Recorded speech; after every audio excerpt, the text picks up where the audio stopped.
Game on the Game Nashville Sports Network. For more, log on to theGameNashville.com. Your sports live here on the Game Nashville Sports Network. Your sports live here. WBUZ HD3 Laverne. We are the Game Nashville Sports Network. ESPN 94.9. The Fan. 30 years of the best sports talk in Middle Tennessee. It's the George Plaster Show, featuring Tennessee Sports Hall of Famers Kelly Holcomb and young gun Billy Derrick. And now, here's your host, George Plaster.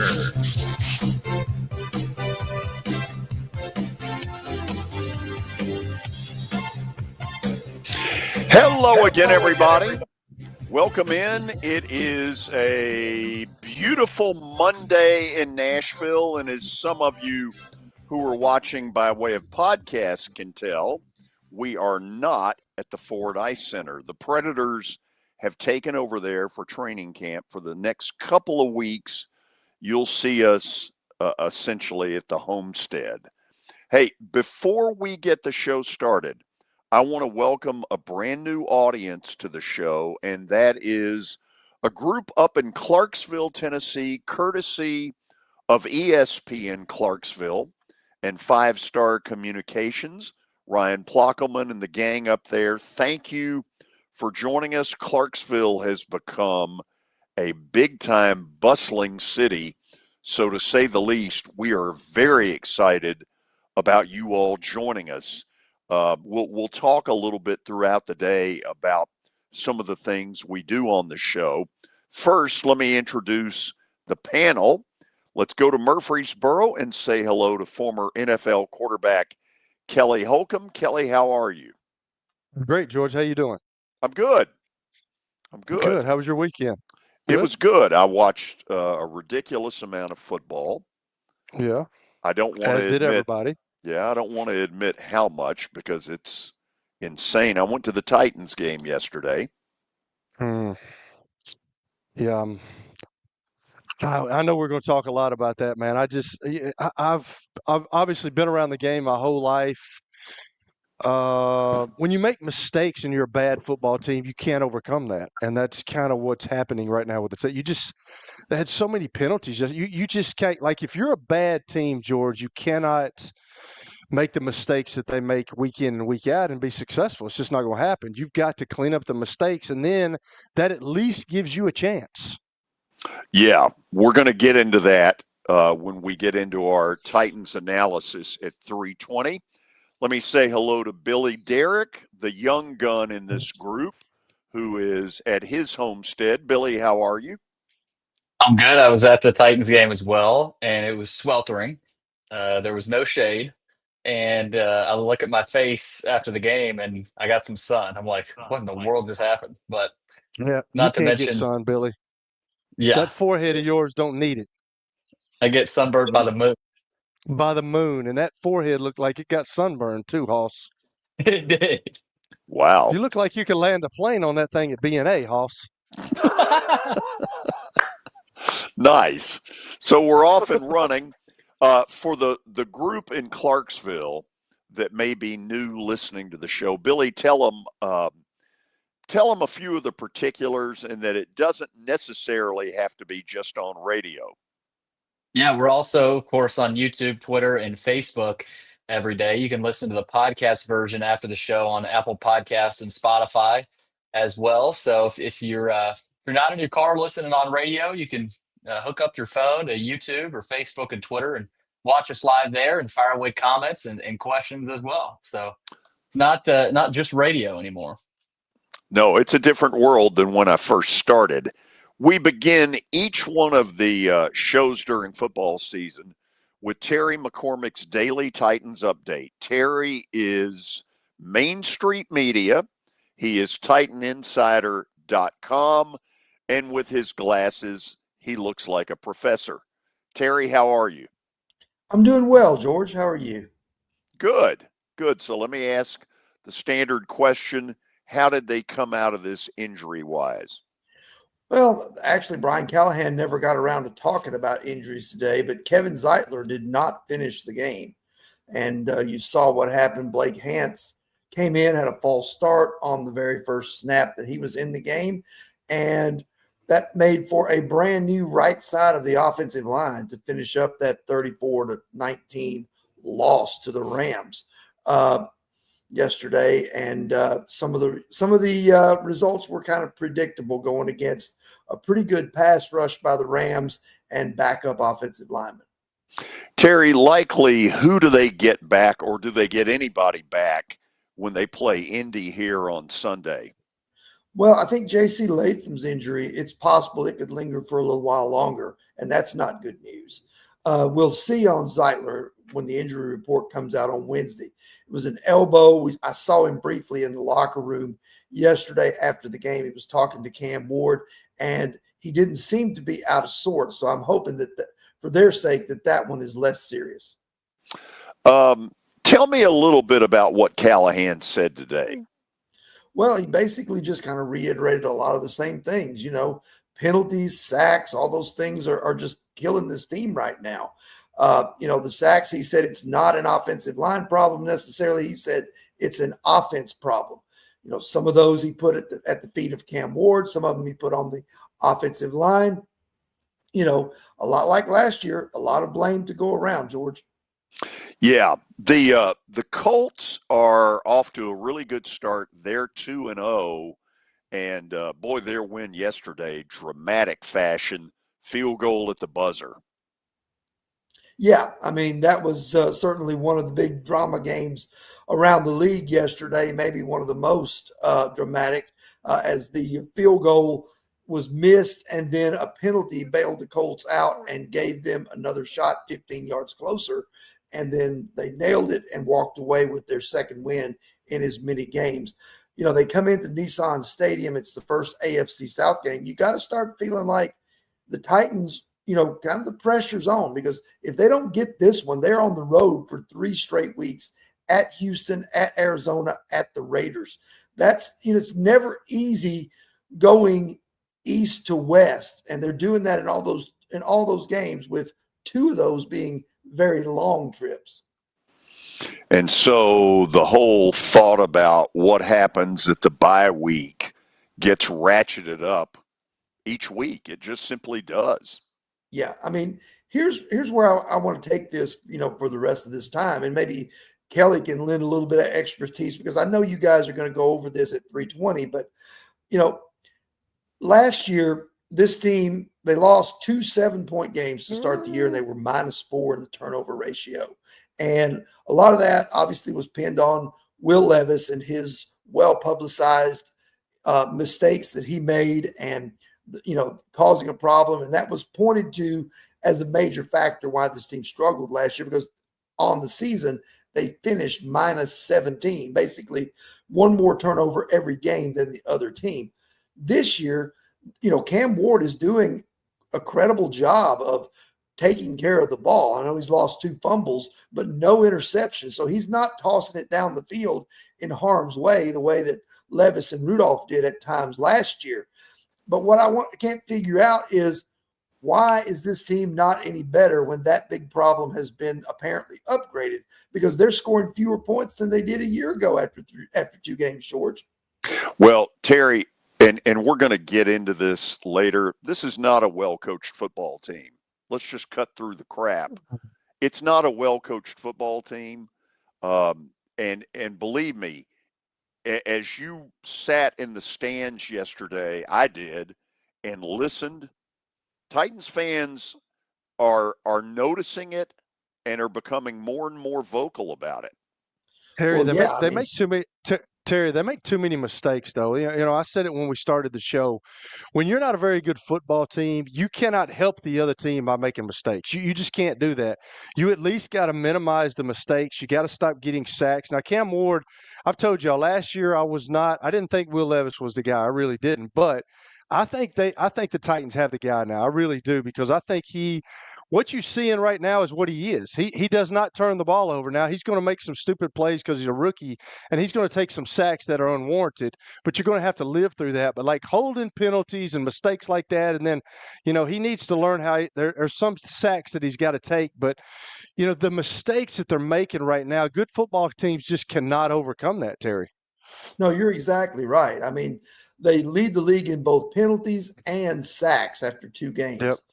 And last year they were tied for second in penalties and tied for 5th in sacks. So if anything, the rest of the team has regressed, even if they have solved the quarterback position in their minds. So to me, Cam Ward shows promise. There's no doubt about that. His numbers don't look particularly good right now, but I think some of that can be pinned on the fact that he's been put into a terrible, terrible situation. And I think that's a lot of what you're seeing. Terry, we're going to run. You basically have gotten into the thunder of the 320 segment. Thank you as always. We'll do it again tomorrow. All right. Sounds good. That's Terry McCormick, Main Street Media, TitanInsider.com with our daily Titans update. Billy? Now time for the daily update brought to you by Football Night in Nashville out at Sports and Social in Green Hills every Thursday night this week. Dolphins are at the Bills. So solid matchup. Maybe not as good as the first couple of weeks, but should be another good game there with sort of a depleted Dolphins team. We know what the Bills are, but come out and join us. Sports and Social in Green Hills. Do the show from 3 to 5 and stay a little bit for the game as well. And register to win that beautiful $15,100 golf cart that we will give away courtesy of the folks at Mikey's Motors on December the 18th. It'll make somebody a really nice Christmas present. We start with the latest AP poll, and look who is in there. The Vanderbilt Commodores are ranked number 20 in the country, their highest ranking in the poll since 2008. And look who's also in there at number 18, Georgia Tech as well. The Ramblin' Wreck, led by Haynes King. They sneak into the poll after the wild win over Clemson with the field goal drill at the last second and an unbelievable scene at Bobby Dodd Stadium. So Tech and Vandy are both ranked at the same time for the first time since 1984. Which is pretty incredible. You see Texas Tech. Wait a minute. Say that again. They are both ranked at the same time for the first time since 1984. Wow. Okay. Wow. So obviously you got some other teams creeping in. Notre Dame falls all the way to 24 after their loss to Texas A&M. Texas Tech is at number 17. Tennessee didn't move. Which is understandable after a close loss to Georgia at number 15. Bama at 14. Your top 5, Ohio State, Penn State, LSU, Miami, and Georgia. So that's what your latest AP poll looks like. But, Billy, the real poll comes today around 3:50 when we release Kelly Holcomb's top 12. Who would make the playoff if the season stopped today? That is the poll of record. Thanks, George. Yeah. Thanks for making me do this every week. People have got a lot of hate towards me, I'm sure, when this goes out. Really? Well, much the better. So much the better. Yeah, I bet. One of the teams in the poll there at number 3, LSU, of course, they got an ugly win over Florida, 20-10, thanks to 5 interceptions from old DJ Lagway. But Brian Kelly after the game, and I meant to clip this and play it. Maybe we'll get that played later in the show. But after the game, Brian Kelly was asked immediately. This was the first question after a win. He was asked about the offensive struggles. He said, "Stop! Really? Is that the first question? We won the game 20-10. Try another question. What do you want me to tell you? I just laid it out there for you. We played the game to win the game." And he exploded. And so I'm going to try to see if I can clip that and play that a little bit later. But he did apologize at his presser today for snapping at this local reporter. He said, "I've texted with him and offered my apology to him for the way I handled the questioning. I think it's important to understand that my standards relative to how we work with the media on a day-to-day basis need to be higher." So Okay. Thanks. Okay, Brian. Thanks. Thanks for sharing that. So In a related note, they need to get their offense going because, man, I'm telling you, on defense, they are really good. Yeah. They can't run the ball. I think that's what No, and that's some yeah. fans are worried about. Nussmeier, obviously we know about his ability to throw the football. They haven't been able to run the ball though. So I'll see if I can play that a little bit later. We do have some NFL news, a lot of NFL news. Actually, let's get to a couple college stories. I meant to mention these.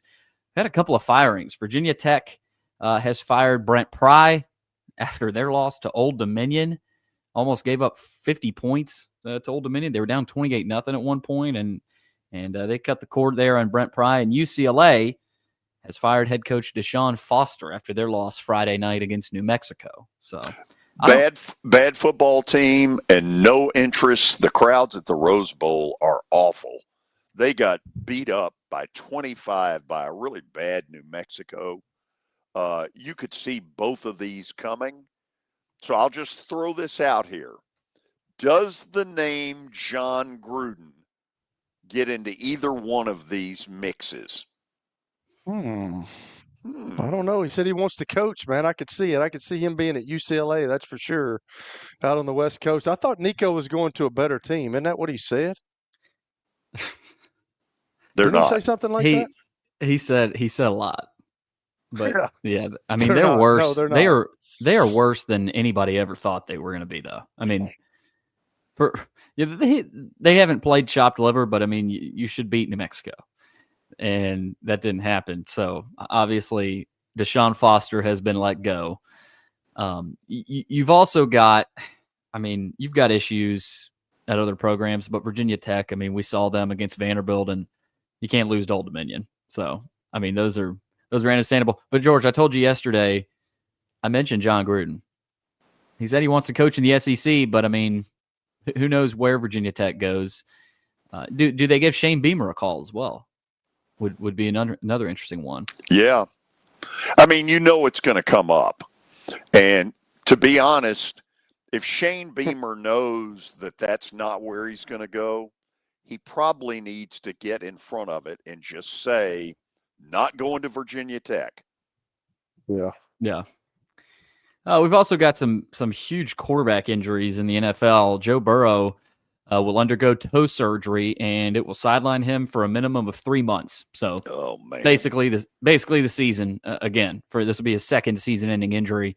If anything, late in the year could come back. Suffered the injury in the first half of yesterday's game against the Jags, and with him out for most of the season, Jake Browning will again be the guy for the Bengals. He played well in relief of Burrow. Was that a couple years ago? So, played well.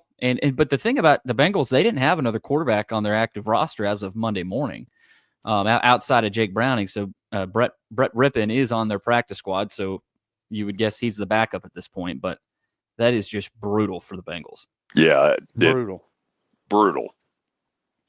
Also, Jaden Daniels of the Commanders, he has a knee injury, and his status is iffy. Sprained his knee on Thursday in that Packers game, and obviously leaving his status up in the air, likely not going to go. Had an ice pack on after the game. He walked out of the building with a limp. MRI revealed no significant damage, so it doesn't look like it'll be too terribly long, but looks like they may have to go to Marcus Mariota in place of Jane Daniels, facing one of his former teams on Sunday against the Raiders. So Jane Daniels as well dealing with an injury. You've also got J.J. McCarthy of the Vikings. He is expected to miss 2 to 4 weeks with a high ankle sprain. Kevin O'Connell said earlier in the day that McCarthy was very sore after the injury against the Falcons last night and likely would be ruled out of next week's game against the Bengals. So who's the Vikings backup, by the way? I don't really know, but I'll tell you this. That's a good question. There are a lot of people up there wondering if they made the right decision because, they let go of Sam Darnold. Yep. Who's now in Seattle. And J.J. McCarthy last night looked really shaky, and the Falcons took advantage of it. He didn't appear to know he didn't appear to know what he needed to know. I tell you what, that ball comes off Michael Penix's hand, though. That looks nice, man. He can throw that ball. It's a Warren Moon spiral. Yeah, it is. Gosh. The Vikings backup is Carson Wentz, so it looks like it's going to be Carson Wentz against Jake Browning. He's newly acquired too. He hadn't been there that long. Right. And they do have Max Brosmer, the rookie, as well out of Minnesota. So, well, that's exciting. Yes. Are we done? We are. Okay. After the break, we will get to the award-winning Titans analysis. This is the George Plaster Show. When I got my first car, my dad told me, keep the gas tank full and my number on speed dial. Now parents are telling their kids, save 615-242-9000 just in case. I'm Blair Durham. If you or someone you love is in a wreck, call us. We're here to get you the money you deserve. A golf cart from Mikey's Motors is the perfect way to get around this summer. Whether you're going to the park, the pool, or the playground, do it in a brand new golf cart from Mikey's Motors, Franklin and Murfreesboro. Summertime fun in Tennessee. That's what we sell at Mikey's Motors. Come see how we roll. It's easy to say good things about the folks at Strike and Spare Family Fun Centers. Number one, I trust them with something that's near and dear to me, the Plaster and Friends Celebrity Bowling Night. But more importantly, I see the fun people have. They enjoy the bowling. They enjoy the camaraderie, and you will too. Come by any of their locations and get ready to have some fun. As the trusted premier custom home builder in Middle Tennessee, Donnelly Timmons has over 20 years of experience in the industry. Whether you're looking to build your dream home or renovate your current home, their team will ensure that every client and every remodel is unique, luxurious, and completed on time within budget. Founders Dustin Timmons and Joey Donnelly have over 25 years of construction experience in the Nashville area. Together, they have completed projects in Forest Hills, Oak Hill, Green Hills, Franklin, and Brentwood. Dustin and Joey believe that communication is the most important aspect of all construction projects. Therefore, they personally manage each project themselves and are involved in job site activities on a daily basis. Their commitment to quality and integrity has earned them an outstanding reputation among their clients. Contact them to set an appointment for a free consultation or to view some of their completed projects. Give them a call at 615-456-7983 or log on to DonnellyTimmons.com. At Wilson Bank and Trust, we believe you shouldn't have to choose between personal service and digital solutions. As your local independent bank, we're proud to offer the relationships and trusted service you expect, along with the tools and technology that keep you moving forward. So whether you're growing a business, buying a home, or planning for the future, we're here to help. Because this isn't just where we work, it's where we live too. Wilson Bank and Trust, here to get you there. Member FDIC. Are you looking for expert medical care in Nashville without leaving your home? Medical House Calls brings concierge-level health care directly to your door. Whether you need urgent attention, ongoing primary care, revitalizing IV therapy, or medically guided weight loss, our experienced providers are just a phone call away at 615-838-2375 or go online, medicalhousecalls.com.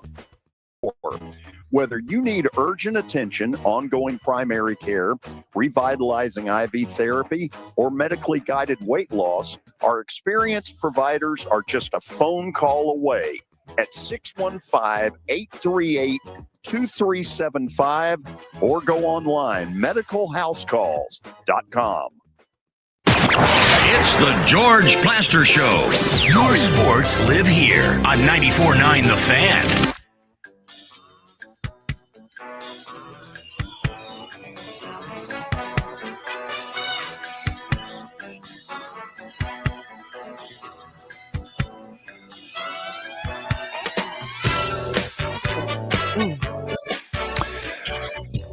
Okay, each week on the show, we try to have some Titans analysis after their ball game. Kelly, what I did was put together a list of positives and negatives off of yesterday, and I'll kind of start with the positives. It's becoming very obvious that Isle Manor is becoming a real force, and if the truth be known, he appears to be their favorite target. Yeah, he does, and that's I know that when you draft guys, George, you obviously feel that you've done your homework on them. The organization's done their homework, and you feel like, hey, even though he might be a later round pick, he's a we might have something out of him in the future, and I'm liking what I'm seeing out of him. I really am, because I think he's doing it in the return game. I think he's growing in confidence with Cam Ward, and that's a big thing when your quarterback, your starting quarterback, gets some chemistry with you, and you feel like he can throw it to you. So that's one of the young guys on this team, like that, and we've talked about this before. In the last decade, George, when they've drafted guys, they just have not worked out. They've tried to put them in there, but they've not worked out. But that gives you a little bit of hope right there when you see guys like Alec Ayumanor doing what he's doing on the field and being a positive influence on the team and making plays in special teams. I like what he's doing. I really do. Yeah, he certainly, out of this draft class, appears to be the second big keeper besides Cam Ward. The rest of it, obviously, is still to be kind of determined. A year ago, especially for the group in Clarksville that's joining us today, I was all over their special teams, which were a complete joke under Colt Anderson. The change of defense of special teams coordinators has worked. They are light years better in that area. And to take it to number 3, Joey Sly is 8 of 8 thus far in field goal attempts, with a couple of those being really long ones. I'm not sure Joey Sly could not make it from 70 yards, George. Like, he has got a leg. I mean, he's buffed up. He's a short, stocky guy, but he looks like he could kick that thing through the stadium. John Fossil was, when I was with the Indianapolis Colts, he was from a small school, and his dad obviously was the head coach for the New York Giants, but he came in with me, or not with me, but a few years that I'd been there, and he was a receiver. Now, he didn't make the team, but you're talking about a guy that works at it. He's one of those guys, and you can tell it by what he's done on the field. He gets through to those guys. Special teams coach is probably the hardest coach. He's got so many guys that's got to be involved on the team. He's got to use a little bit of mix of everybody, and you just got to be such a guy that can bring about relationships with these guys and get them to do what you want. And I really think that John Fossil, he obviously has uplifted this team and made them better on the special teams. Now, I understand the rule. I understand the rule, I guess. And if you do the rule, that punt return that got called back yesterday, I know you can't. You've got to guys cannot block with your back to your own end zone. You can't do it. Like, you just got to get in front of somebody. You can't put your shoulder. Maybe if he didn't put his shoulder into him, maybe they overlooked that. I didn't think that was a bad hit, and I understand what they're trying to do. And I guess if you follow the rule by the rule, I didn't think that was a penalty. But if you follow the rule by the rule, it is a penalty, because you can't put your shoulder into him, and you can't have your back to the goal line and blocking guys. But I think he's made a significant difference in the special teams, and that's one of their pluses this year, where last year, like you said, you were on them all the time. I think this year they've made a positive step forward, and I think they're going to keep getting better and better. Okay, in the negatives, what I should have put at number 1 in the graphic was Calvin Ridley. Calvin Ridley's making a lot of money, leads this team in nothing but drops, and it appears to me, Kelly, 2 games in, that Cam Ward has started to say, if you're not going to be any better than this, Isle Manor's my number 1 target. Well, that's human nature, George. And when you're a quarterback, you want to be able to have a guy you can rely on in tough situations and tough spots. And he's had some drops. And in a quarterback's psyche and his confidence of somebody, when you start dropping the ball like that, I'm not going to throw you the ball. Like, I'll throw it to you if it's going to be wide open, which a couple of those naked plays that he had him wide open. But I don't know what's happening with Calvin Ridley, George. He's supposed to be the guy on this team, and he came in from Jacksonville. I just don't know what's going on with him. Sometimes you have a lax in confidence. Sometimes you have the dropsies. But when you're supposed to be the guy that's supposed to be the experienced guy on the team that can run routes because he's a great route runner, but when you're not finishing the play and dropping balls, has something to do with the quarterback and his psyche. And he's not going to throw you the ball. I wouldn't throw him the ball. Yeah, this is a problem that we're going to have to watch, because if he's their number one, man, he's got to do way better than what we're seeing so far. Kelly, with Sweat gone due to injury, and I'm not convinced that that's really the big problem, is lack of pass rush. They didn't have any pass rush a year ago. They really don't have any now. And so it's up to the defensive coordinator to create it by way of blitz. That's what you have to do, George. And we it seems like since I've been on the show here for the last couple of years, we've always talked about they just don't have that guy that can consistently, like a Joey Bosa or a Nick Bosa or guys that, like the Jared Verse that they played yesterday. You don't have to account for anybody. When you're playing most teams, I can remember going into those meetings on Monday mornings or Wednesday mornings when we had already done trying to go over the game plan, and there were certain guys that you had to pay attention to. I don't know if the Titans have that. The young kid that they've got, I think he's got a bright future ahead of him. I don't know if he can be that guy, but they just don't have that guy that you can come out and say, hey, we've got to do something. We've got to make sure we know exactly where Micah Parsons is. If we don't, he can totally ruin a game. I don't think the Titans have that on their D-line, George. And with T'Vondre Sweat out, like Jeffrey Simmons can create some pressure, but he's an inside guy. You got to have edge rushers that get pressure. And obviously with T'Vondre Sweat, he takes up a couple of guys. It hurts, and that does hurt in the pass rush game, even with him being out. But they've got to find somebody to get some pressure on the quarterback, because if you don't, then their defensive coordinator is going to have to bring guys. And when you bring guys, and the way that they're playing right now, they're susceptible to man-to-man, and guys get open on them. So if you can't create a pass rush with just the four guys up front, you have to bring extra guys. Well, then that starts putting guys on islands outside, and I'm not sure they can hold up like that either. Kelly, the offensive line is a problem. We know that. Gentry Estes this morning in the Tennessean wrote about,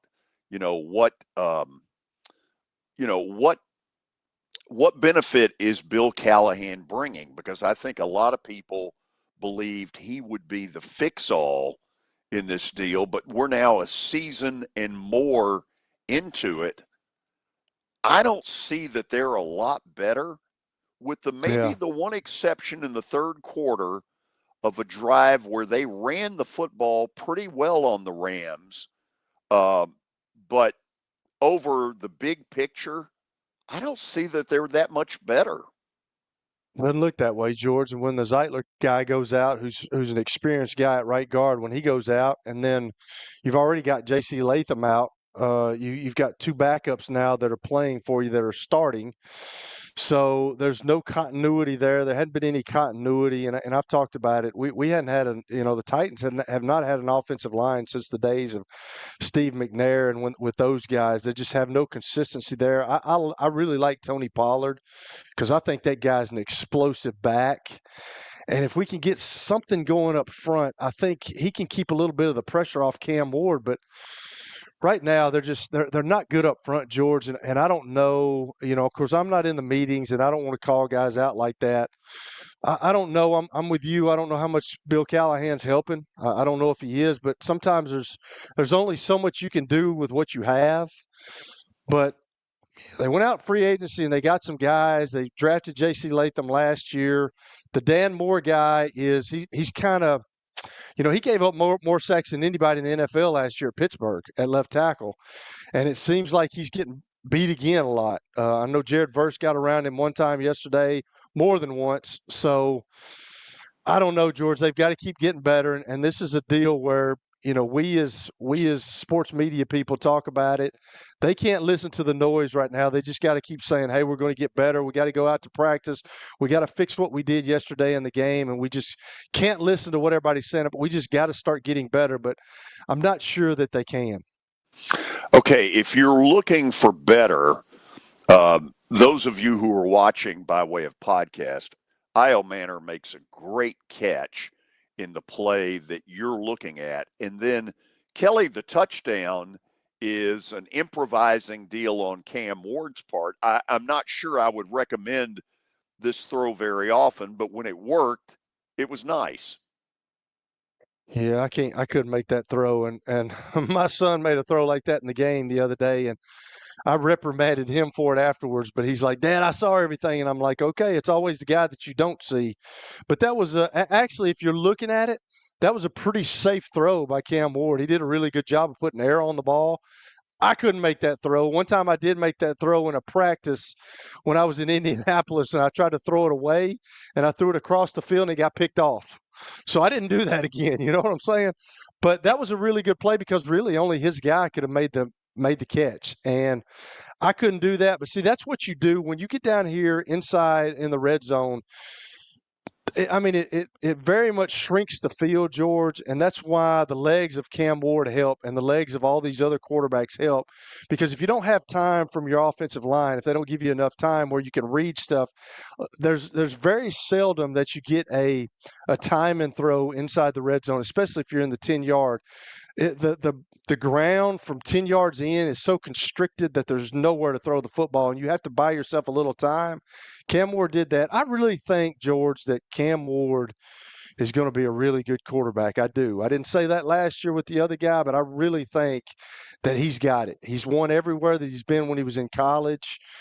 He's making mistakes right now, and he's not used to this because he was at the University of Miami last year. He's not used to losing. He's not used to getting his brains beat in every week, and it's so detailed, George. When you get 3rd and 5 is so hard to pick up in the National Football League, and he's just now getting used to that. So I can see him getting better and better. I know you had the penalties on your things that were negatives. They've got to stop the penalties because they're a bad football team right now. And if you're helping the team with giving them penalties like that, you're not going to win many ball games. Okay, speaking of which, and Billy, you were there yesterday as well. There is becoming an unrest in Titans community. You could hear it in the stands yesterday loudly of this isn't getting any better, and this coach doesn't know what he's doing. Now, normally, I probably wouldn't agree with this, but right now, I don't have a ton of confidence in Brian Callahan. There too many times in a game where I'm sitting there going, what are you doing? I thought before halftime when Barton makes the interception, they have got to go for a kill shot to try to get up 17-10 at halftime, and instead they just played for a field goal. Well, you know what? Well, they're not good enough to do that. Well, if you go back last week, we were talking about how they should have slowed it down before the half. And I know they were in a different part of the field. And so I think Callahan probably learned his mistake there. You gave a touchdown to the other team last week. So this week he was not going to make the same mistake. And I didn't have a huge problem with that. You got points, and yeah, you probably would have wanted a touchdown. The sack fumble was the play. Well, that's what did the Titans in to me at that point. There were the Rams are the better team, but like Kelly has said before, you're not gonna win a game when something like that happens at that point in the game when you're already down. You're already down by a score, and I didn't think Callahan made any brutal mistakes in the game. What also cost the Titans was that illegal blindside block, which I thought was awful call. I mean, first off had no impact on the play, and I know if you replay it, you probably could have. If you're a guy that's been an official, you probably understand that's a judgment call, and he made the call. But They're not going to win a game when you have a punt return touchdown called back and you have a sack fumble when you're already down by a touchdown. I'm going to go back to this, George, and I've told y'all this before.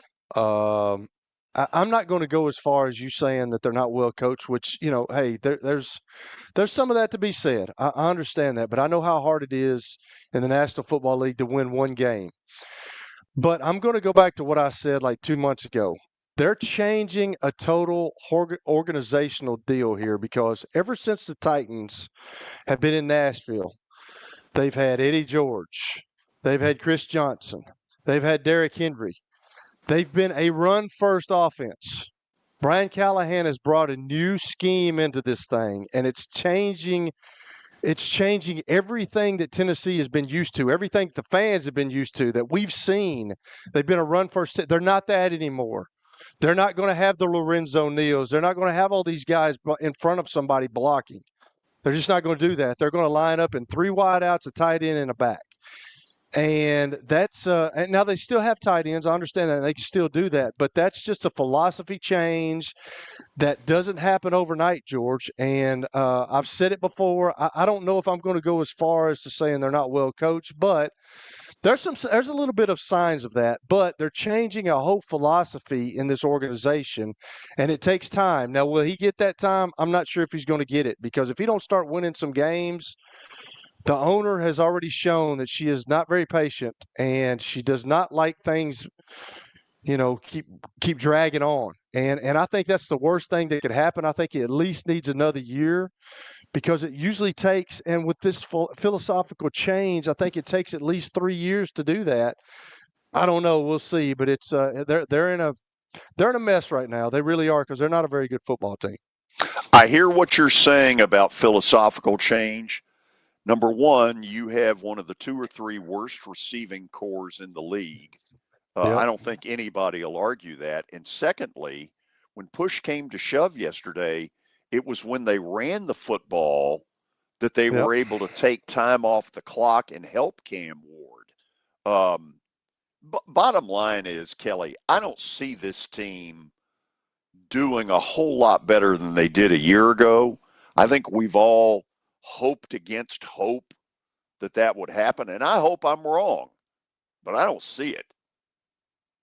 Yeah, I'm not sure they're going to get many wins either, George. They've got to stay healthy. They can't make mistakes, and they've got to do the little things right. You've got to stay ahead of the chains. Cam Ward's going to learn. The more experience that he gets out there on the football field, and he's learning the NFL game, he will get better with taking sacks and throwing the ball away like that. But he's got to have some help. And right now, you're right. I don't think he has much. Yeah, I mean, it's just not a very good team. This is not a very good Titans team, as we have said that. And so there's a lot of issues. You can't ever – that's the hardest thing and probably the most annoying thing with this team. You're left asking so many questions. And until that changes, until they improve their talent, we're still going to be talking a lot about, all these issues they've got. Well, one issue that doesn't have to happen are all these penalties. And I want to see this coach start demanding something better than that, because their penalty situation is absurd. I mean, they start the game with 3 penalties in the first 4 plays from scrimmage. I mean, that's ridiculous. You're correct on that, George. That's something that is in your hands. You have to, like, turnovers are in your hands. Penalties are in your hands. You have to take care of those things. And in order for you to win a game, you can't have many of those, and especially where the Titans are right now. So they can control that, and the coaches got to – you have to start demanding that. You cannot – you keep shooting yourself in the foot, just like on that punt return yesterday. Well, they've given you the rules. You know that. You cannot hit a guy like that. You just put your back to him. You're going to get in his way. He can't get around you. I don't know if that was going to have anything to do with the play or not. But just things like that, you have to clean up in order to win one game in the NFL. Okay, after the break, Kelly, the public demands it. They want your top 12. I'm literally starting to cringe every Sunday night when George says, "I need your 12." I need you, Billy. I'm starting to cringe now. I really am. I hate doing that. You certainly don't volunteer it. That's right. Okay, we'll go to the break and we'll see where Kelly has whom and where maybe he doesn't have certain people. This is the George Plaster Show. When I got my first car, my dad told me, keep the gas tank full and my number on speed dial. Now parents are telling their kids, save 615-242-9000 just in case. I'm Blair Durham. If you or someone you love is in a wreck, call us. We're here to get you the money you deserve.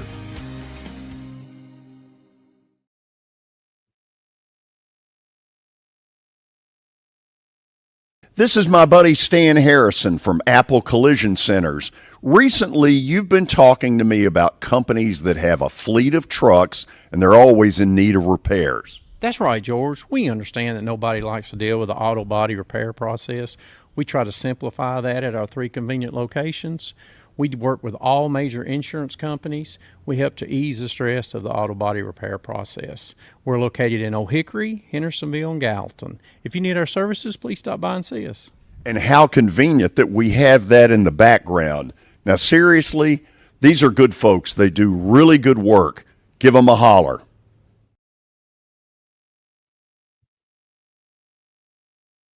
Sports and Social at Green Hills Mall is the new home for our Football Night in Nashville promotion.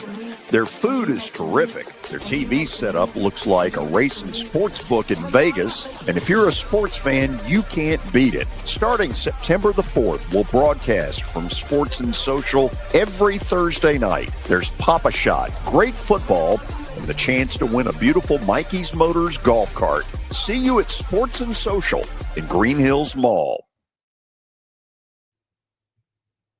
Venture Express has been helping people in this area for more than 40 years. They're headquartered in Murfreesboro with over 30 years of dedicated fleets involving production, manufacturing, and corrugated experiences. They're an asset-based company with over 700 tractors, 4,000 trailers, and 800 drivers. If you need their help, dial them up 615-793-9500 or log on to ventureexpress.com. Here's Officer Garen Hoskins for the Metro Nashville Police Department. The Metro Nashville Police Department is on the forefront of policing in this century, and I'm glad I'm a part of it. I'm glad I get to find other good officers, other future good officers. And if you're watching today, or you yourself or someone you happen to know is interested, join mnpd.com. Feel free to reach out to us because we need good officers, and it's a great city to work for. With over 700 tractors, 4,000 trailers, and 800 drivers. If you need their help, dial them up 615-793-9500 or log on to ventureexpress.com. The George Plaster Show gets advertisers the results they're looking for. For example, here's Metro Nashville Police Officer Garen Hoskins. You hear me all the time on the show talk about changes in career, people looking to serve their community and get into law enforcement and join a great department. And I just so happened to meet an individual who heard my segment on your show, has already applied, has come from multiple different career paths, and has always had this dream. And we're very glad to have them. That's just going to be the start of many. If you want to be part of the Plaster Show advertising family, it's simple. Just email me, plastergeorge@gmail.com. Again, plastergeorge@gmail.com. We will fit your budget and your needs.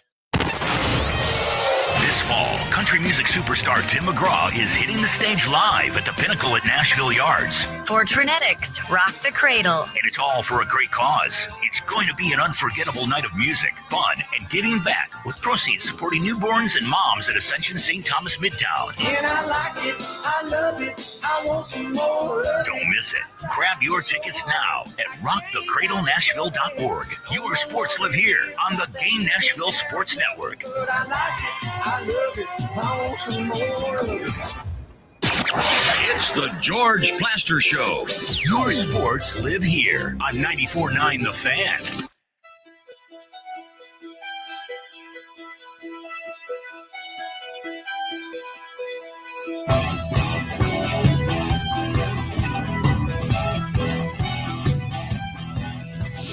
Okay, it's time now for Kelly Holcomb's top 12 in college football.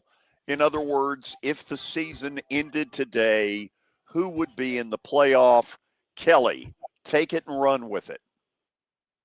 Well, obviously Ohio State. Until somebody beats them, they've already showed that they're pretty good defensively. Got to get better offensively. Penn State. What do y'all think about Penn State? I mean, they've done what they've needed to do to begin the season, but it seems like at the end of the year they have trouble beating Michigan and Ohio State every year. What are y'all thoughts about Penn State? They haven't played anybody, and correct. And they haven't looked very. I mean, I'm not going to sit here and say they've looked bad, but they've had some really slow starts in some of these games too, in typical Penn State fashion. But we've talked about their schedule. Until they play anybody, I don't think there's any real takeaway with them yet. Kelly, I think the other thing, I don't think Drew Aller is anything to write home about. That's my whole deal. I mean, he showed last year. I know everybody talks about him, but last year he lost that game for him, and he's a young kid. He's still in college, but until they win the big game, I had to put them there because they've done what they're supposed to do. LSU is LSU right now. They had 5 turnovers that they took away from DJ Lagway the other day. They didn't play great, but still, like Brian Kelly, I'm with him. Like, you win the game. We're here to win the game. We were 20-10. You're going to have some of those nasty looking games. So there you go. Georgia, even Kirby Smart talked about their quarterback after the game. Gunnar Stockton. He said nobody wants to believe in him. Man, he made a play at the end of the game when he had to on that 4th down play. That was an unbelievable throw, and that was an unbelievable catch. So he made the plays when he had to. So Georgia's kind of the big game. Been there, done that. I think they'll probably get beat by somebody this year, but I don't know. So that's why I put them at number 4. Number 5, Miami still keeps impressing me because I think Carson Beck he's playing pretty good, and I'm going to go back each and every week about what I say about them. I think they're built up front. I think they're really good on the defensive and offensive lines, and I think they're going to be in the end. Now, we don't know too much about Oregon unless you actually watch them. They drubbed Oklahoma State a couple of weeks ago. I think they'll be there at the end. They still got a lot of Big Ten stuff that they got to go through, so we'll find out more about all these teams. Hey, Kelly, stop there for a second. Oregon goes to Penn State in a couple of weeks for what will be the whiteout game. We'll have a better idea about both of them then. Both teams, yes, that's what I'm looking forward to. Some of these teams that have had some patsies on the schedule so far, but hey, they're gonna get tested in the upcoming weeks, and it's going to be interesting. That's going to help me on my top 12. Florida State's already had a big win against Alabama. I think they're obviously what they did the year before didn't play very good. Then the year before they had an opportunity to go to the college football championship game, and they didn't make it because they were out on that one. So I think he's done a good job of rebuilding that team. I'm sure he's got a lot of transfers. So I think they're pretty good. Illinois, I still don't know too much about Illinois. Their coach has done a really good job. I think the Altmaier kid's pretty good at quarterback. So I think we'll see. Illinois is not one of those blue bloods, as we talked about in college football, but they're winning games. So we'll have to see in the next couple of weeks. And then I just can't – it's hard for me. I know that I'm about to contradict myself here, but when you got those teams right there, those teams have not been beat. Texas obviously went to Ohio State and got beat. It's just hard for me to put them in front of Illinois and all those other teams. And I know Texas A&M's the same way, but I'm not sure. I'm still up in the air about Arch. What do y'all think about Arch? Like, he didn't play good the other day. I don't know if he's got the accuracy as his uncles.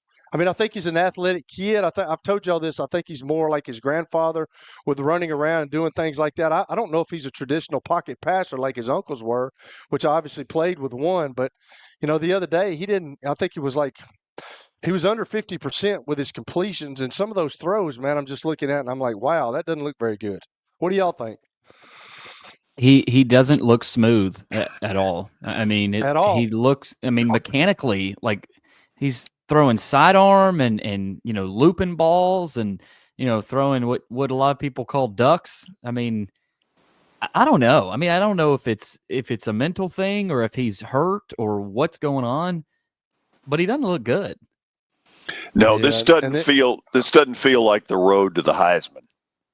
No, it does not. Then Texas A&M, Marcel Reed, not a very big kid, but he makes things happen. I was talking to Billy though. The most egregious thing I saw the other night happened on that last play when the left guard for Texas A&M got beat. And he just grabbed the defensive tackle of Notre Dame, and they didn't call it. And I know people say, well, you don't need to call it at the end of the game, but if it's as egregious as it was, you got to make that call because he literally got beat and he grabbed him and he tackled the defensive tackle. But, you know, if that doesn't happen, Marcel Reed might not get that play off. But obviously going to Notre Dame and winning, I think they deserve it. Ole Miss, I don't know how much we know about Ole Miss. They had a barn burner the other day with Arkansas. Lane Kiffin's still, you know, he's trying to get there. He didn't get in last year. So I'm interested to see how they're going to be and how they're going to keep getting better during the year. And then Alabama, I mean, I think you could put Oklahoma. You could have put a couple of teams there. But Alabama looks like they're starting to figure things out. And Ty Simpson's playing really well. And I'm for the kid because the kid stayed there through a lot of adversity. He got in Nick Saban's doghouse last year. I'm thinking he probably could have been the quarterback. He had a tight end playing quarterback, in my opinion, in Jalen Milroe. But there's a lot of teams you could have put at 12, and I just put Alabama there. Okay, after the break, we'll have Stat of the Day, and then we're going to spend some time on Tennessee and Vandy and some college football going on after 3 weeks of the season. Get ready. This is the George Plaster Show. The director is back. Hello again, everybody. It's the George Plaster Show. Hope you'll join me, Kelly Holcomb, and Billy Derrick Monday through Friday on 94.9 The Fan from 3 to 5 p.m. Talk sports with the Plaz. The George Plaster Show. Weekday afternoons at 3 on 94.9 The Fan and the Game Nashville Sports Network. When you're all in for game day, Electronic Express has you covered with the largest selection of in-stock TVs and home theater systems that put you right in the action. And feed your game day crowd with a grill built for tailgating at home, fridges that keep the drinks cold, and dishwashers that make cleanup easy. Shopping local has its perks too, like free delivery and up to 24 months interest-free financing. Whatever you need to make game day a winner at the guaranteed lowest prices, we've got that. Visit us in-store or at electronicexpress.com. At Volunteer Hose and Gasket, they're not just about products, they're about solutions. If you need a custom-cut gasket or a hard-to-find hydraulic hose, they got it. From industrial hoses to hydraulic fittings and custom-cut gaskets, their stock is vast and versatile. Plus, their 24/7 emergency service means they're here whenever you need them. Visit one of their locations in Nashville and Murfreesboro or online at volunteerhose.com. Volunteer Hose and Gasket, sealing your success with every connection. Live on the Game Nashville Sports Network. Brought to you by the 2025 Hoops for St. Jude Tip-Off Classic, October 27th at the FedEx Forum. Vanderbilt versus Memphis women's team, all to support the life-saving mission of St. Jude. Get tickets now at stjude.org/hoops. This is Nick Frazier. The Tennessee Titans have opened up their 2025 season with back-to-back losses, losing to the Los Angeles Rams yesterday 33-19. Quarterback Cam Ward threw his first NFL touchdown pass to rookie wide receiver Alec Eilmanor for 9 yards. Head coach Brian Callahan spoke earlier today on the importance of getting a win this season. Yeah, our urgency is high to get a win. That hasn't changed. It's been a high for 2 weeks now. I mean, it's not for lack of urgency or lack of intent. Certainly would love to get a win so that our players can feel that feeling and we can get ourselves on the right track. Elsewhere in the league, Cincinnati Bengals quarterback Joe Burrow left yesterday's game early with a toe injury. Burrow is now expected to get surgery and will be out for at least 3 months. Backup quarterback Jake Browning will take over the offense. Tune in tonight for the Commodore Hour as Vanderbilt's coming off a big road win against South Carolina this past Saturday. You can hear more tonight at 6 right here on 102.5 The Game on the Game Nashville Sports Network. For more, log on to thegamenashville.com. Your sports live here on the Game Nashville Sports Network. Your sports live here. WBUZ HD3 Laverne. We are the Game Nashville Sports Network. ESPN 94.9 The Fan. 30 years of the best sports talk in Middle Tennessee. It's the George Plaster Show, featuring Tennessee Sports Hall of Famers Kelly Holcomb and young gun Billy Derrick. And now, here's your host, George Plaster.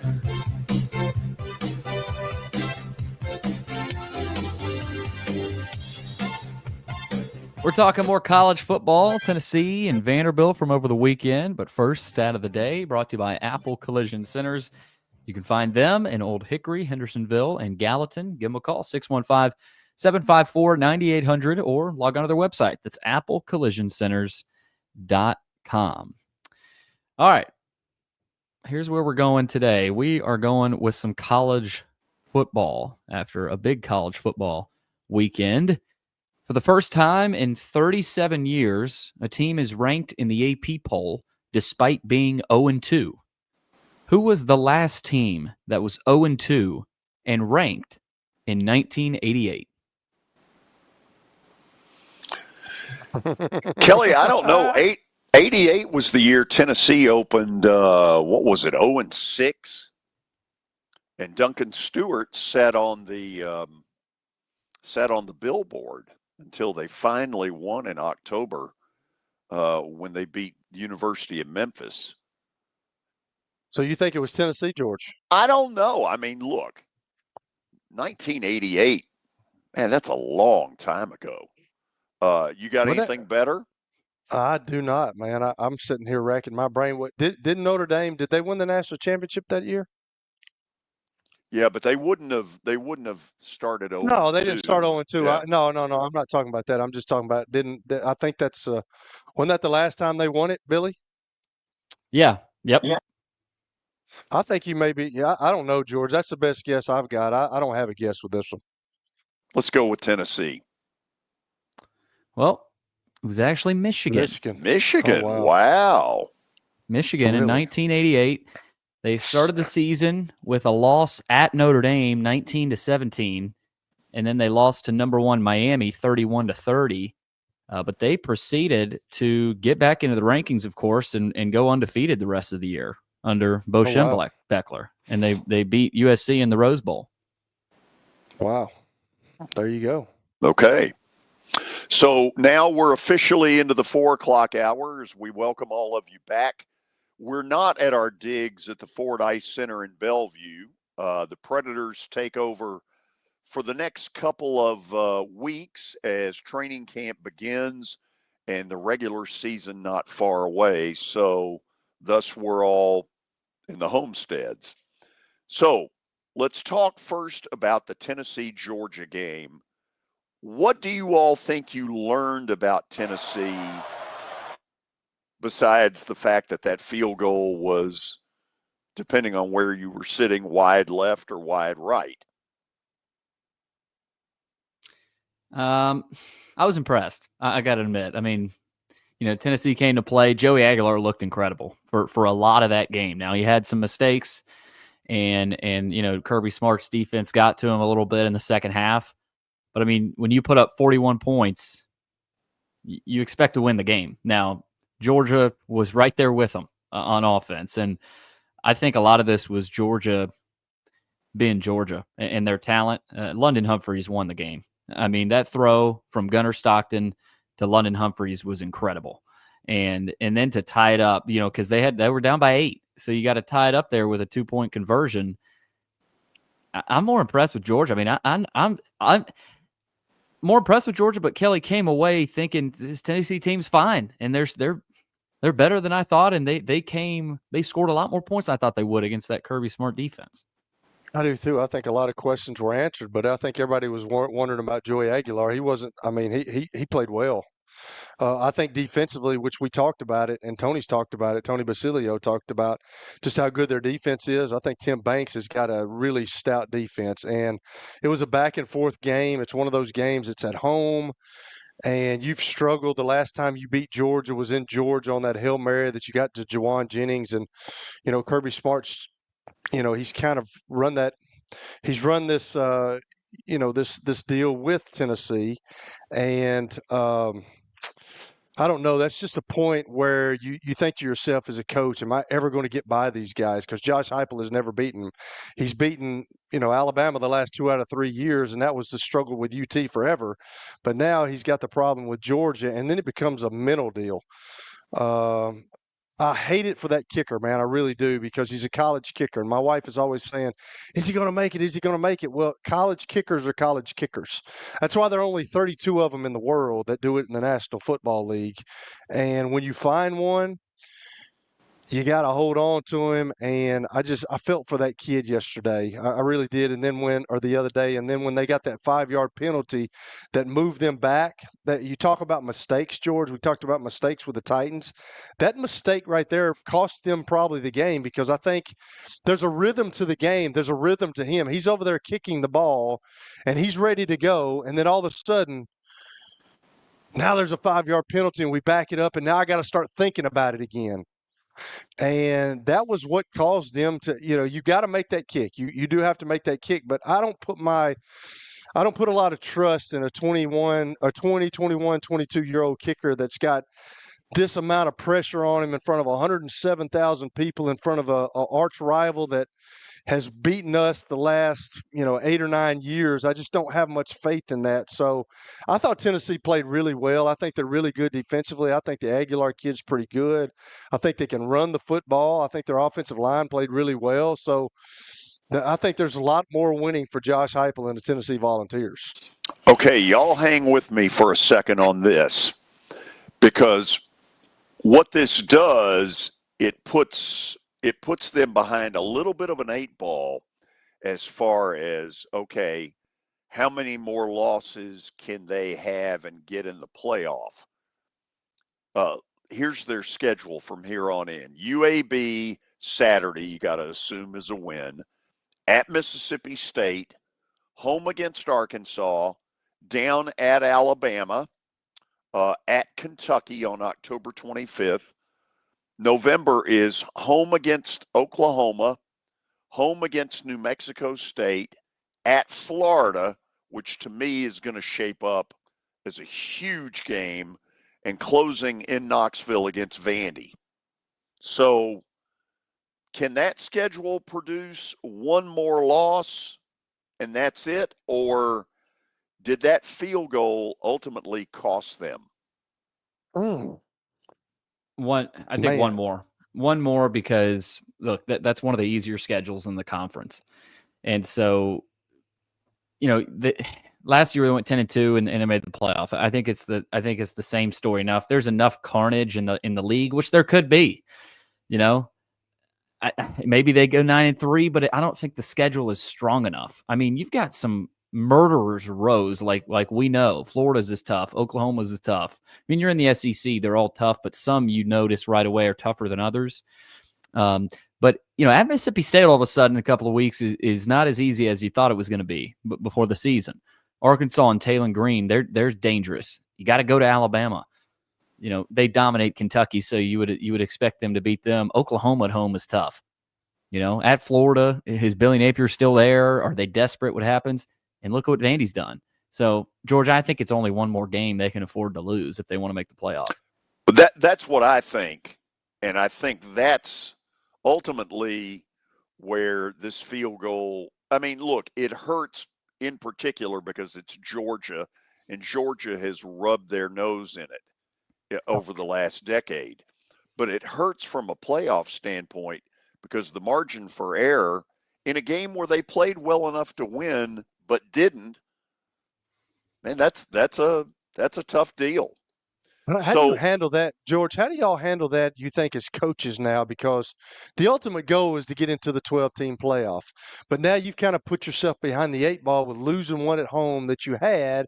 All you had to do was make a field goal. Like, as a coach, I know you got to keep saying, we got to keep playing, but there's some pressure that builds, and it's starting to build right now, because they lost that game. And y'all are saying, which I think you're probably right, I think they can only lose one more game. So how do you, as a coach, with all these teams that are predicted to be in the top 12 and all this, and they're trying to get into the top 12, how do you manage your team into telling them not to play tight? So let's assume that it was yesterday that they met, after the Saturday loss. I'm guessing that Heupel walks in and says, yeah, it's a loss, but let's not forget the fact that we did a lot of really good things in this game. And let's not point the arrow at the kicker, even though everybody wants to, and some people have. You've got to accentuate the positive. Now, do I think that if they had somebody really good this week that it would be hard? Oh yeah.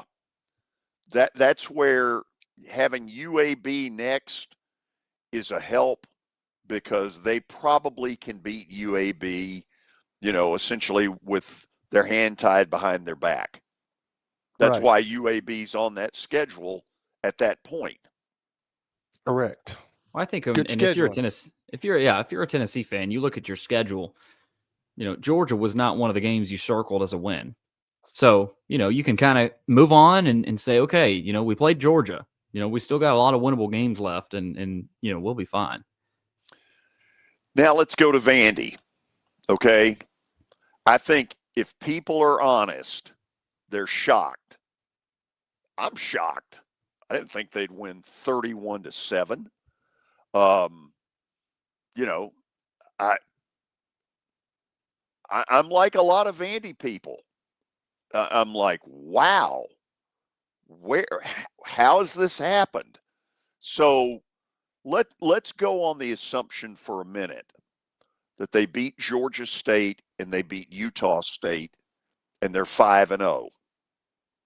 Probably shouldn't do that, but for the argument here, let's do it. So then they go to Alabama at 5-0 on October the 4th. Listen to their schedule once they get through with all that, with Georgia State and Utah State. At Alabama, home against LSU, home against Missouri, at Texas, home against Auburn, home against Kentucky, at Tennessee. Gosh. Wow. That's 6 games in a row. Yeah. That's wild. To me, I don't look at that.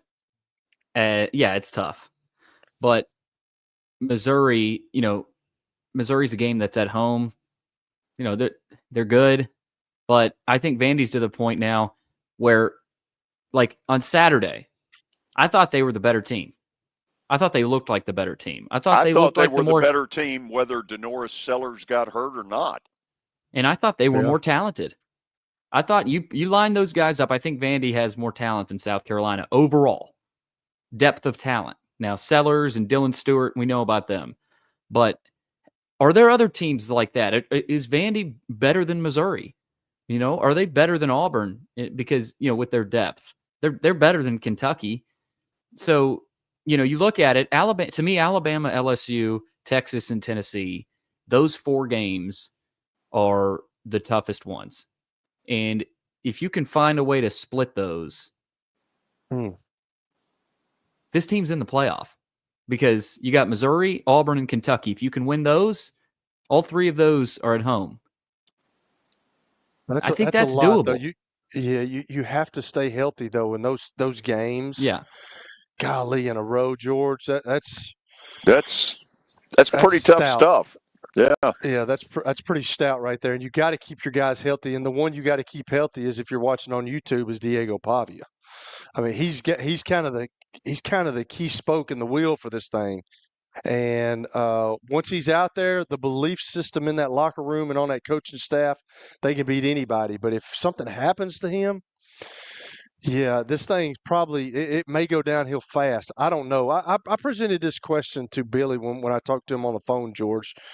I think Diego Pavia has gotten them to a certain level right now, and I would have never thought that. I mean, I think Clark Lee and everybody that's been involved in this, of getting this team to significance, I think it's there. Do you think that they can keep this up after Diego Pavia graduates? I would say, without knowing who that next quarterback is going to be, that there is nothing in their history to suggest that the answer should be yes. Is this a different day and time? Yeah. Are they Yeah. prospering better in this NIL world than most of us thought they would? Yeah. I got to admit, they are. You think with the success that they have, George, right now, that transfer kids will be willing to come not only for the SEC, but now they've got a chance to win at Vanderbilt. Do you think that's going to help as well? Well, I'll admit I'm skeptical about that Okay. because when a kid comes in and if he knows anything about the history, he's Right. got to ask himself or ask Clark Lee, Coach, how sure are you that this is sustainable? Yeah, it's going to be tough. I mean, Pavia's the. I mean, I don't know if we go this far, but if they end up having an incredible season and keep winning, he's going to be the best quarterback to ever come through the program, impactful wise. So you lose that, it's going to be tough. Does Kill stay? Jerry Kill? Does Tim Beck stay? I think we can't forget about that. That Pavia's been in this offense for 4 years basically, and it's catered around him. So can you bring in a guy? And this is we're far off from this, but can you bring in a quarterback similar to Pavia, and how close can he play to Pavia's level? I'm not sure that young men nowadays, though, with all the money that's in college athletics and all the money that's in college football, especially in the SEC and the Big Ten, I'm not sure they look at tradition and what has happened in the past. Yep. I think they worry about getting paid now. And I think that's all they worry about. Yeah, there's no question, which is the bad part about it. But I don't even know if anybody's looking at Vanderbilt saying, hey, well, they used to suck. Well, but they hadn't sucked the last 2 years, and they're paying me. I'm going. I mean, that's a thought about what's really going on in this new world order, is that past history doesn't seem to mean as much as, can I get paid? That's right. That's correct. So, look, I've said it before and I'm going to say it again. I'm one of the last to the table to see this. But I'm also, I've watched 55 years of this. And so if what's the biblical thing? Help my unbelief allow me to believe. And look, if you think I'm the only Vandy fan that has this thought, please. There are a bunch of them out there going, wake me up when this is over. Well, everybody thinks that, and that's what happens when you had a program like Vanderbilt that's had, a good year every now and then. But everybody's just waiting. They're just waiting to say, this is the Vanderbilt we all know right here. And I'm not sure that this young man is going to allow that to happen at quarterback. I'm not sure he's going to do that. Now, there's going to be some losses down the road because that's a tough schedule that George just talked about. And they've got to stay healthy. They've got to keep guys on the field. And if they can do that, they got a shot in all these games. Now, I'm not saying they're going to win all of them because they're not, but they got a shot in all of them. Okay, couple of other points before we go to the break.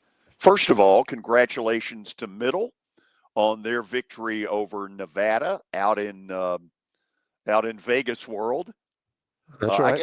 I guess Nevada's in Reno, isn't it? I know it's not in Vegas. I think it's in Reno. Good win there. And for those in Clarksville listening today on either 540 AM or 104.1 on the FM dial, your Govs blew out Morehead State over the weekend, 56-7. I don't know where he's headed, but Kelly, remember the name Jeff Ferris. 35 years old, and it is clear that he's got something going on and that Austin Peay is going to be hard-pressed to keep him very long. Yep, that's true, and that's what you can do. I heard they got 70 new players this year. He's done a really good job, and formulating a team out of that. I don't know how coaches do it now, but when you got that many young people coming into an organization and you try to implement your offense and your defense and some of the things that you believe in, that's tough. So he's obviously got it, and he's going places. Another game, Marcel Reed against Notre Dame was pretty impressive.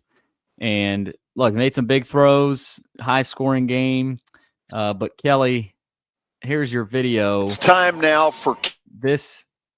This look is at a 71 crime just grabbing against humanity that this wasn't called. Like that's really bad. Like you can't. Like here's the deal, and everybody talks about like just watch him grab him, guys. He just tackles him. Billy, ahead, what if that kid who committed this sin is Catholic? Good one, George. But here's what everybody says. Well, it's one of the last plays of the game. You can't call it. But if it's as egregious as that, you have to call that, because if you're going to call it at the first play of the game, you got to be willing to call it on the last play of the game. And that right there is really bad. Like that should have never. That throw right there should have never happened. That was a flag. That's the worst holding call I've ever seen. There's some bad ones, but right there. I don't know how you missed that. Because he wasn't going to call it. That's how he missed it. He saw it. I guarantee he saw it. It's a takedown. Well, it's a takedown. That looked like World Wrestling Federation. Okay. It was an SEC crew. Just saying. What are you saying? That it just meant more?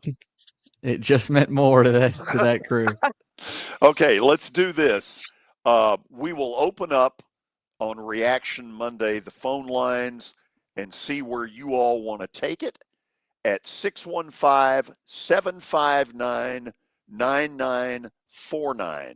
Again, 615-759-9949. I would love to get a call out of Clarksville. That would be pretty cool on this first day that we are up in that market. Stay tuned. This is the George Plaster Show. When I got my first car, my dad told me, keep the gas tank full and my number on speed dial. Now parents are telling their kids, save 615-242-9000 just in case. I'm Blair Durham. If you or someone you love is in a wreck, call us. We're here to get you the money you deserve. A golf cart from Mikey's Motors is the perfect way to get around this summer. Whether you're going to the park, the pool, or the playground, do it in a brand new golf cart from Mikey's Motors, Franklin and Murfreesboro. Summertime fun in Tennessee. That's what we sell at Mikey's Motors. Come see how we roll. It's easy to say good things about the folks at Strike and Spare Family Fun Centers. Number one, I trust them with something that's near and dear to me, the Plaster and Friends Celebrity Bowling Night. But more importantly, I see the fun people have. They enjoy the bowling, they enjoy the camaraderie, and you will too. Come by any of their locations and get ready to have some fun. Convenience and value, two words that we expect when we do business. Our goal at JHA Company is to deliver just that, both to our school partners and to our customers. Whether you're purchasing photos, yearbooks, class jewelry, letter jackets, school spirit wear, or senior graduation products, we strive to make the experience easy, convenient, and cost-effective. Find out more at jhacompany.com or call 615-867-6345 for more information. JHA. One source, one company. If you are paying too much for your health insurance, you know what? You need to contact the folks at Pancoast Benefits. Pancoast works with businesses and individuals to tackle the high cost of health insurance. Whether you're a business owner, large or small, self-employed, between jobs, or over the age of 65 and in need of a Medicare plan, Pancoast can help. They make understanding your benefits less difficult and more personal. So check them out today, pancoastbenefits.com, or call them at 615-292-3400. Are you looking for expert medical care in Nashville without leaving your home? Medical House Calls brings concierge-level health care directly to your door. Whether you need urgent attention, ongoing primary care, revitalizing IV therapy, or medically guided weight loss, our experienced providers are just a phone call away at 615-838-2375 or go online, medicalhousecalls.com. Therapy or medically guided weight loss, our experienced providers are just a phone call away at 615-838-2375 or go online, medicalhousecalls.com. It's the George Plaster Show. Your sports live here on 94.9 The Fan.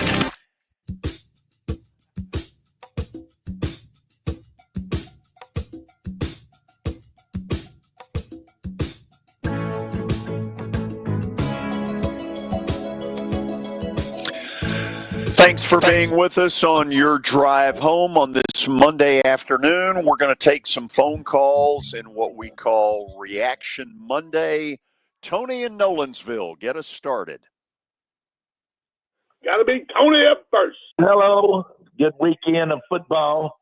And for your new station in Clarksville, I hope you get some callers from it. I hope they're listening now. I'm sure they are.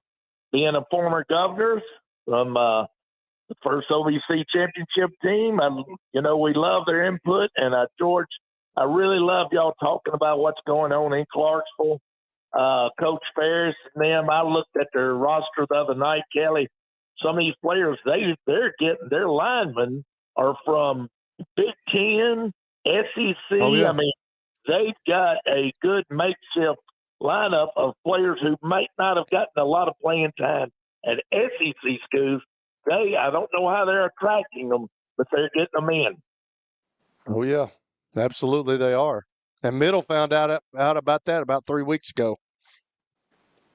Yeah, they did. They go on the road this week to Abilene Christian, so it's going to be interesting to see how they do there. Speaking, Billy, you're Irish, and I know you're a Vanderbilt fan too. I'm right there with you. But I saw an interesting statistic this weekend, guys.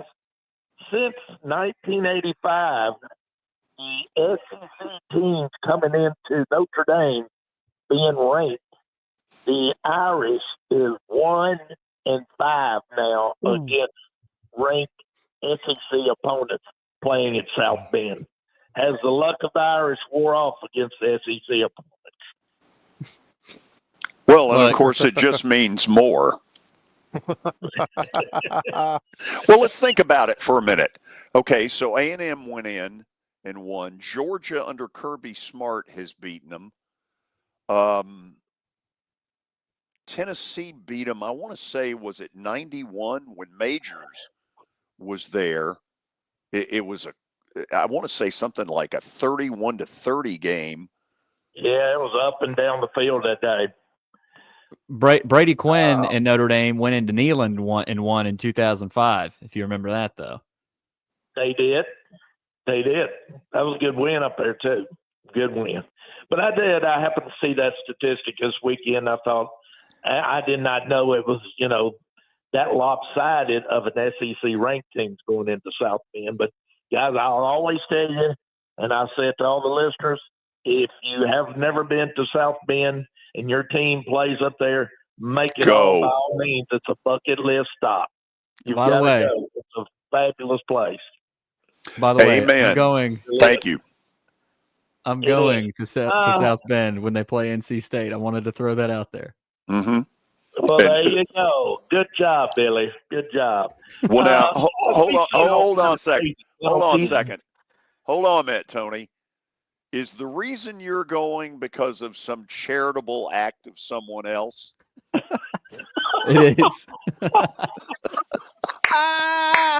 Hey, That's Kelly's the one. You're such Kelly's a the one. moocher, Billy. Kelly, you think I'm going to buy a ticket to a Notre Dame game? You're fooling yourself. Tony, this is the biggest Notre Dame fan, and he's never been to Notre Dame Stadium. Can you believe that? Oh, they need to get him up there and get him in the little leprechaun outfit. And what if the A&M offensive linemen were Catholic? Oh, man. Guys, one thing we've learned, two things I'm going to cover here real quick. George, I've got a question for you, and I'm going to be quick here. Okay. Number one, we've been talking all this NIL and the portal, blah, blah, blah. One thing we have seen with Vanderbilt, Mississippi State, and some other schools, it is creating a lot of parity throughout the country and throughout, especially in the SEC. The portal, the NIL is creating parity, and we're seeing it come to fruition. That's one thing I want to say. Number two, these penalties, we're talking on the penalties, these crazy penalties, and the non-call and some of the other calls that are happening. Here's what really upset me this weekend in the Vandy game. Vandy scores a touchdown. One of the running backs runs over and puts the other one on his back, and he piggybacks him off the field. Okay, yeah, that was crazy. They got flagged for unsportsmanlike conduct. Y'all saw this at the end of the game, near the end of the game. However, we see all these other celebrations that take place in the end zone with these crazy dances, all these gatherings. A guy intercepts the ball at midfield's got to run to the end zone and find the camera with his whole defensive unit. They score a touchdown. You know, these referees sometimes are really ridiculous themselves on some of these calls. When they throw the flag and sometimes when they don't throw the flag. I think we all agree on that. Now, George, I have a question for you and Billy. Kelly, you might want to touch on it, but I think it's more directed. They might be able to answer a little better. There's a commercial I watched this whole weekend of this guy coming out and speaking about broadcasting crisis, a money crisis in college. Are y'all familiar with this commercial? And he comes out, and his name is Cody Campbell, and he was a former college and pro football player, and he states in this commercial, I saw it several times, about there's a crisis in college athletics in the 1961 sports broadcast. Oh, the Broadcasting Act. Yeah. Yeah, I have seen it. George, I'm going to let you talk about that. I'm going to hang up so we can get some more calls. But enlighten me on that, because I don't know where there's a financial crisis with the spending of money in college. Guys, I'm going to hang up. Great show. Now listen to your answer. See ya. Thank you. And I don't really have an answer. I believe that whatever that act is the reason that the NFL only plays that one Friday game, because I think that law basically said to the NFL, do not infringe on high schools. That's about all I know about it. So there. Interesting. Jeff in Murfreesboro, you're next. Guys. Good. I just want to congratulate Middle on the win, too. George got a few things. Mr. Derek, what about your alma mater this weekend? Cumberland 55, Ave Maria 7. Do they have athletics over there? I think how about you? They do. Beethoven, Brahms, Bach, and Mozart. All you learn. You don't learn nothing else over there. You're learning. You don't know much about sports, do you? I know you don't. So they're having a down year, Jeff. I was actually over there. You're real down low, way low when they got it. Baby, you're right there with them. George, Jeff, you remember George Carlin's 7 Dirty Words? You remember that? Back in the 60s and 70s. Yeah. He did that comedian. Well, there's actually 14 of them in sports right now, but I'm going to mention 7 of them that's going on right now in football. The previous play is under further review. That's your 7 Dirty Words, Dave, right there. That's what needs to be stopped. And the other one is basketball, but we won't get into that because Bill Listener last year talked about it and said, I'm sorry, folks. This is how it works. We've got to go to the monitor 15 times during the ball game and look at calls. You know, and like I said, I know that you and Kelly love replay. There's some kind of law that every call has got to be right now, I guess. Some kind of law in sports, which is not true, but I know y'all love it. At Tennessee, it's called discipline. If they don't move, they win the ball game. Penalties are discipline. False start and offside, discipline. Kelly knows that. He's played football long enough. I was at a high school game Friday night, and a kid moved, and the coach hollered up the D word because he knew his flag was coming. You stand still, or I'll put a corn cob up you, and you will stand still, and I get through with you. Have a good day, guys. See you. Okay, moving right along. Let's go to Eric on line 3. Eric, welcome. Yeah. Oh, it's so nice to follow that. George, a couple of things. First of all, George, I was going to say, did you hear about another coach that may be in the running for the UCLA job? I heard somebody else throw out this name. What about Ed Orgeron? Look, because he's won a national title, there's a that's a check mark in for him. He coached at USC. I don't remember that one going as well. UCLA, they're just not in a good spot right now, though. No, I mean, they've that's got not a very ton of good job debt right now. Yeah. Yeah. Also, another quarterback that was the Vikings that you failed to mention, Danny Dimes, who's now with the Colts. Danny Dimes. Yeah, he's had 2 good games, and it's kind of nervous with the Colts coming here. It looks like they're a lot better team than a lot of people thought. Colts are good. Oh, yeah. A couple other things, guys. You were right on your observation about the Titans. And we just don't have the talent to match up. We're at a talent deficit, and I don't know if it's going to get much better. You're right about the coaches and everything, guys, but it's just frustrating as far as that goes. And I tell you what, interesting game, guys, Sunday night, Kansas City and the Giants, both teams 0-2, somebody going to go 0-3. Guys, I would not be shocked if the Giants win that game, because I tell you what, Kansas City can't score. This is a team that before the last 2 weeks had won something like, I guess it was 11 or 12 straight games, one-score games. Now they've lost 2 one-score games in a row. And I tell you what, it appears that this team, of course, it's still early. Their schedule is brutal. I still would not totally count them out, but they have no wide receivers right now. They can't run the ball. Patrick Mahomes has been pretty much the leading rusher. Defense keeps them out of in games, but they're in some trouble, guys. And as far as guys, the colleges go, wouldn't it be wild, guys? I'm not saying it would definitely happen because it's still a long way to go. Somebody was talking about the fact, what if Vanderbilt and Tennessee in the final game were meeting in the game to see the winner makes the playoffs and the loser?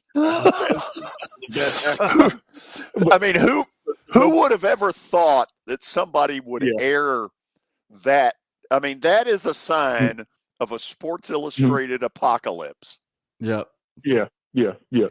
And it's wild. I can't believe that 11 teams are in the top 25 from the SEC. That is just crazy to me. And Notre Dame's still in. Not trying to get personal or anything like that, but I'm surprised. They're probably one of the few teams that will still get ranked, but we'll see what happens down the stretch, guys.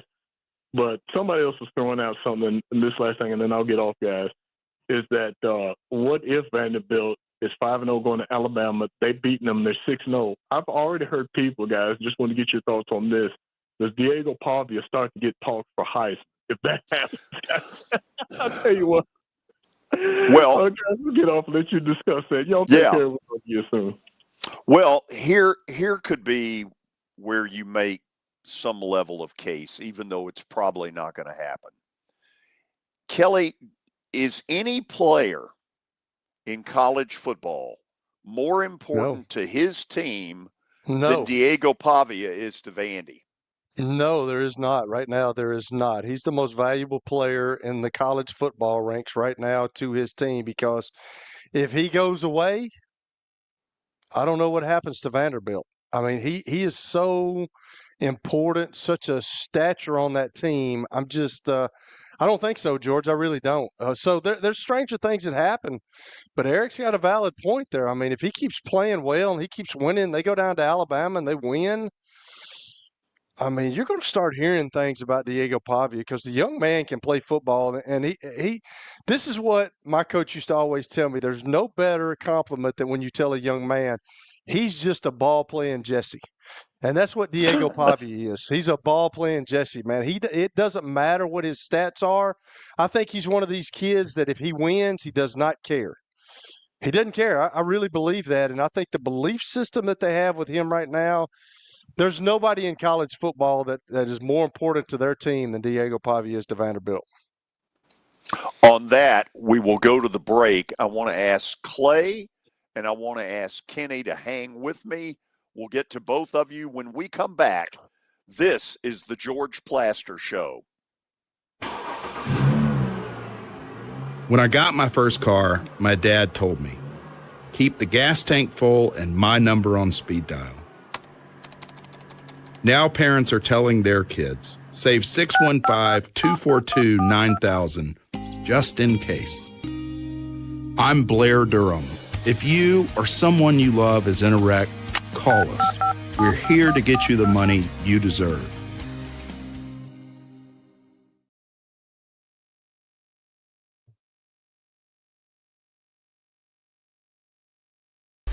Nashville Sounds Baseball is back in Hit City for the 2025 season.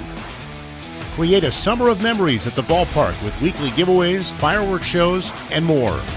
Tickets are on sale now. Sports and Social in Green Hills Mall is the new home for our Football Night in Nashville promotion. Their food is terrific. Their TV setup looks like a racing sports book in Vegas. And if you're a sports fan, you can't beat it. Starting September the 4th, we'll broadcast from Sports and Social every Thursday night. There's Pop-A-Shot, great football, and the chance to win a beautiful Mikey's Motors golf cart. See you at Sports and Social in Green Hills Mall.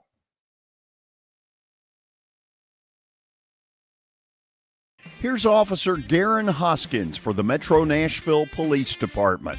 The Metro Nashville Police Department is on the forefront of policing in this century, and I'm glad I'm a part of it. I'm glad I get to find other good officers, other future good officers. And if you're watching today, or you yourself or someone you happen to know is interested, join MNPD.com. Feel free to reach out to us because we need good officers, and it's a great city to work for.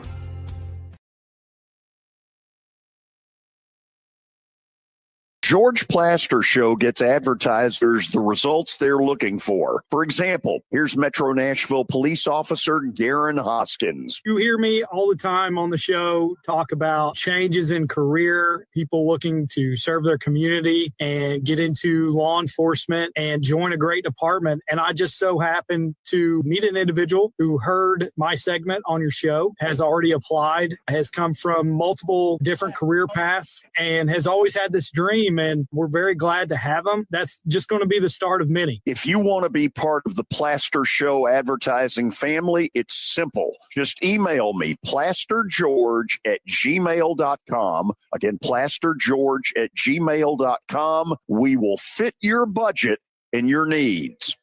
Star Physical Therapy was established in 1997 with one great mission: to serve. If you're hurting, don't wait to receive physical therapy. You don't need a referral to see their physical therapist, and early morning and evening appointments are available. Make the call to 615-673-1420 and get rid of that pain. Star Physical Therapy, the official health provider of Football Friday. This fall, country music superstar Tim McGraw is hitting the stage live at the Pinnacle at Nashville Yards. For Trinetics, Rock the Cradle. And it's all for a great cause. It's going to be an unforgettable night of music, fun, and giving back, with proceeds supporting newborns and moms at Ascension St. Thomas Midtown. And I like it, I love it, I want some more. Don't miss it. Grab your tickets now at rockthecradlenashville.org. Your sports live here on the Game Nashville Sports Network. But I like it, I love it, I want some more. It's the George Plaster Show. Your sports live here on 94.9 The Fan.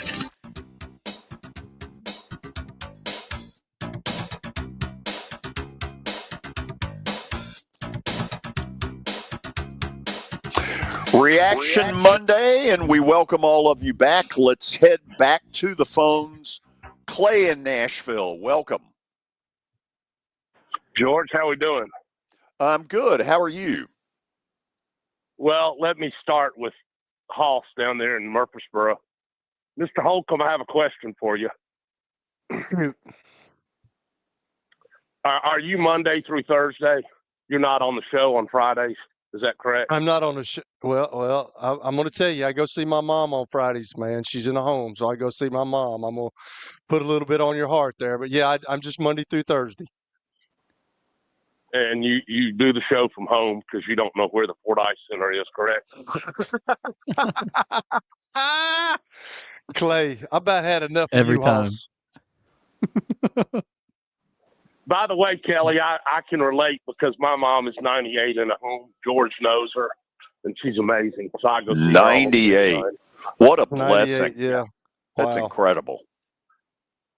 Yeah.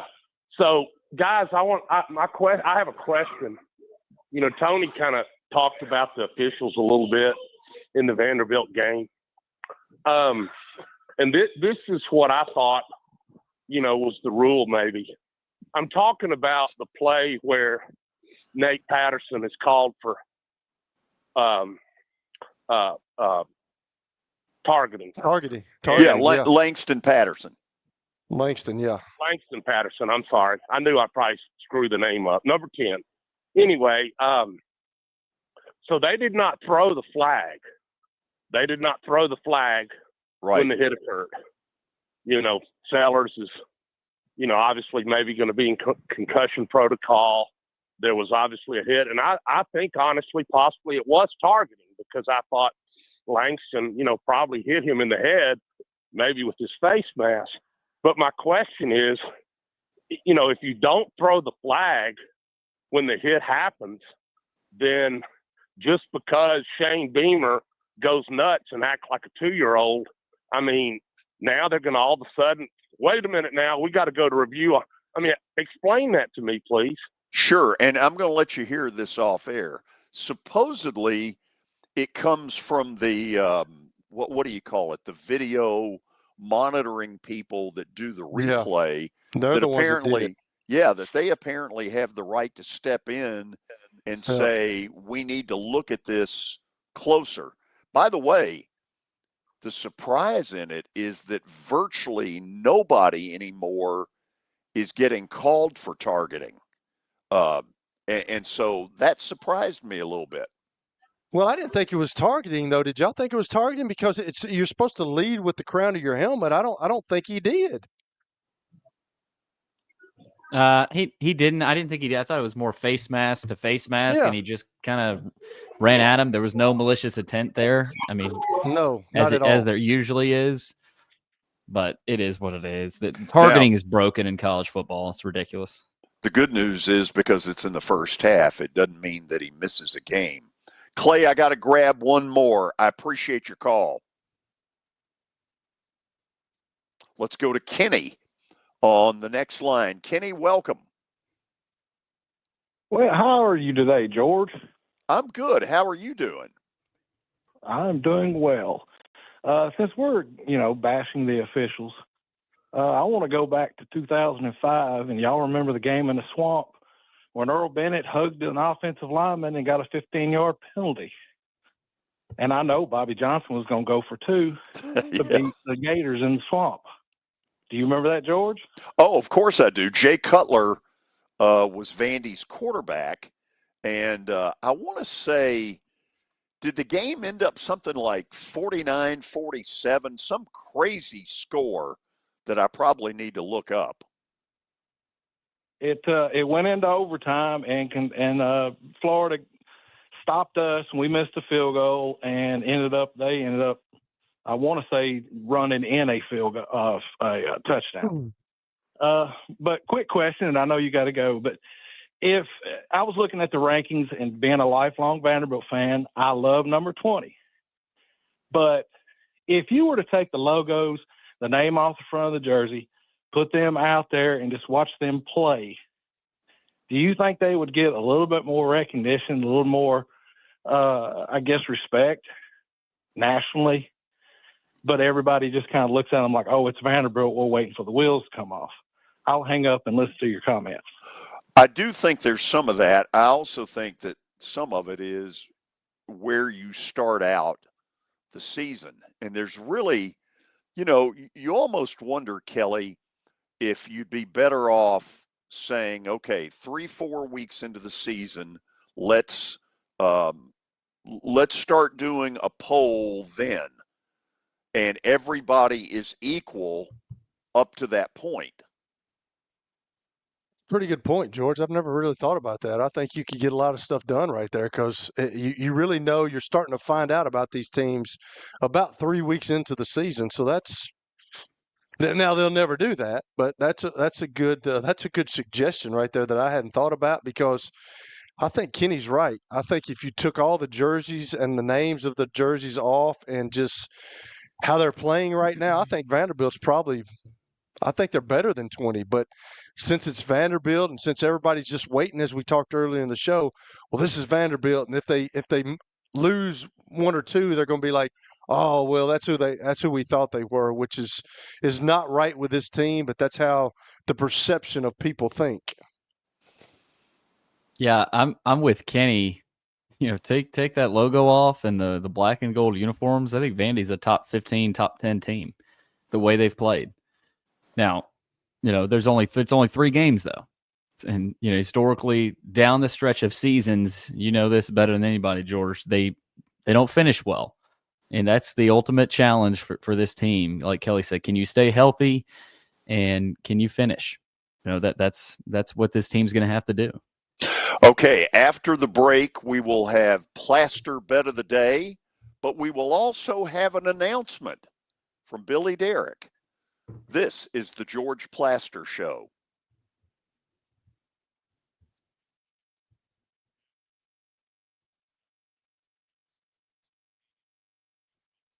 The director is back. Hello again, everybody. It's the George Plaster Show. Hope you'll join me, Kelly Holcomb, and Billy Derrick Monday through Friday on 94.9 The Fan from 3 to 5 p.m. Talk sports with the Plaz. The George Plaster Show. Weekday afternoons at 3 on 94.9 The Fan and the Game Nashville Sports Network. Twin Peaks is the best in the game. Here, it's bigger game days and bolder fight nights. I mean, where else can you find a scratch kitchen that always comes in clutch every day from lunch to late night? Only at Twin Peaks, the #1 sports bar. Football and Fireball is a match made in heaven. And by heaven, of course, we mean Twin Peaks. Spice things up next game day with a shot of our favorite cinnamon whiskey. Twin Peaks in Cool Springs and Madison. Ponce Law is the only personal injury law firm with the Crash Cam Network. Powered by Roadproof, capturing accident footage on highways across Middle Tennessee. Injured in an accident? Call Ponce Law. We offer a no-fee guarantee, and for over 30 years, we've been helping injured people just like you. We've been voted best law firm multiple times. I'm Michael Ponce, and we want to hear your story. Call us today at 615-244-4321. Ponce Law, justice for all. It's the George Plaster Show. Your sports live here on 94.9 The Fan.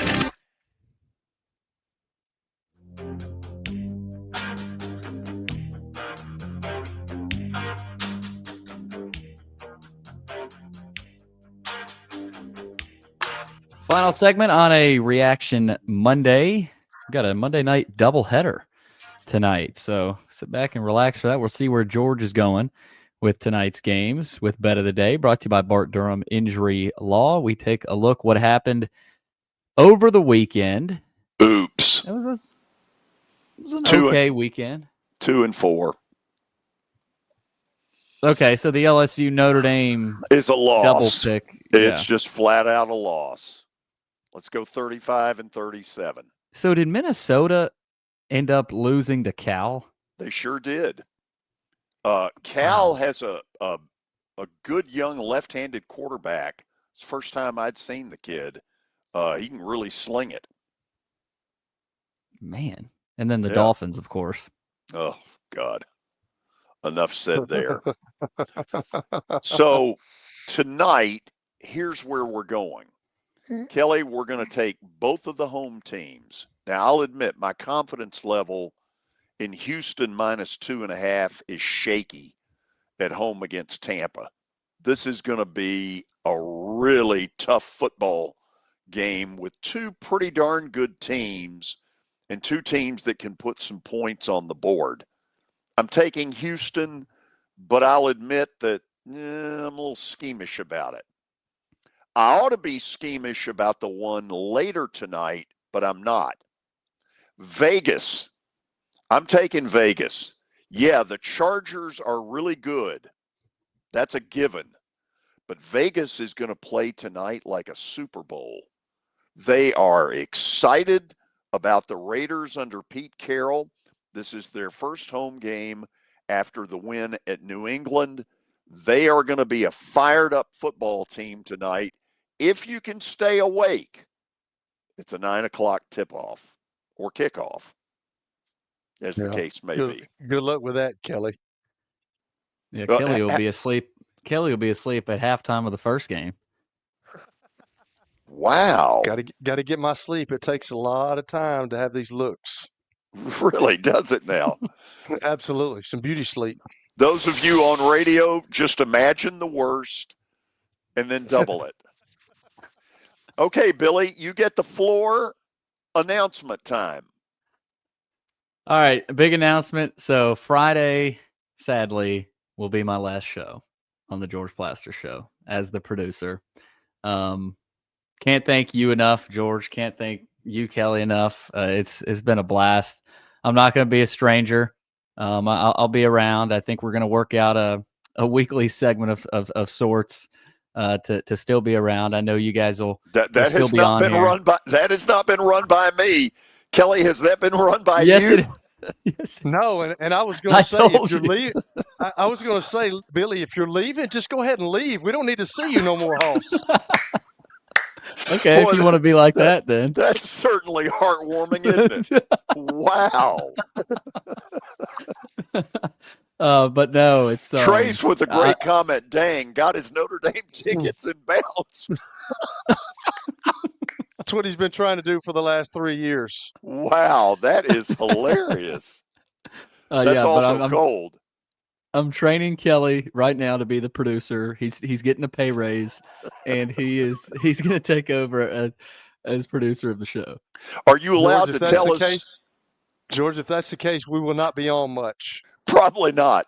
Are you allowed to tell us what you're doing? Yeah, I've taken a new job with a company called Fundraising You. I told Kelly, told you about it, told a few other people about it.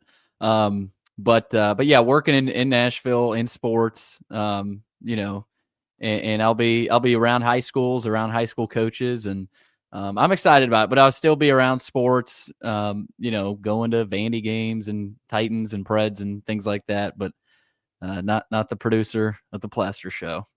Kelly, well, first of all, we're going to miss you. You have done a lot to make this work because technologically, we have no chance otherwise. No shot. Kelly, should we charge a nominal fee for this segment? I think you should, George. I really do. I think you should stick it to him. Maybe get his new employer to pony up? I think so. I mean, yeah, I think you need to stick it to him while he's leaving. No, but I want to thank the viewers too. I mean, the callers, whether it's Tony, Eric, Clay, Jeff, everybody that's called in. It's been a blast, and I'm gonna miss y'all. Miss coming on every day. So, not to get all sappy on you, but it's been a blast. We'll get the sap out on Friday, Billy. Whatever you do, you've got this show's support. We're behind you, win or tie. Appreciate it. Okay. Tomorrow on the show, Tony Basilio will join us at 3:20. And then former Ole Miss and former Duke head football coach David Cutcliffe will be with us at 4 o'clock. So we got a busy Tuesday. Super See Tuesday. y'all tomorrow. Bingo. See all of you tomorrow. Those of you up in Clarksville, tell a friend that we're out there. We'd love to have you join us either on 540 AM or 104.1 on the FM dial. See you tomorrow.